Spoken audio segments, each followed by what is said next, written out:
You'd be surprised of some of the things that I've spent money on for other people. I've paid for people's therapy. I've paid for people to go to school. I've paid for classes. But why? Why do you do that?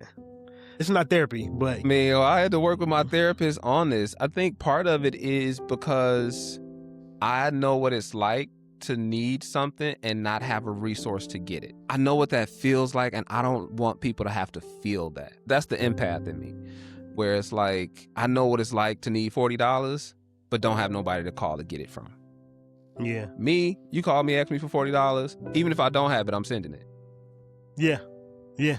Right? So that Yeah. is something internal that I had to work on. Like, I had to do the work on that to figure out what is it that's making me feel like I have to be God.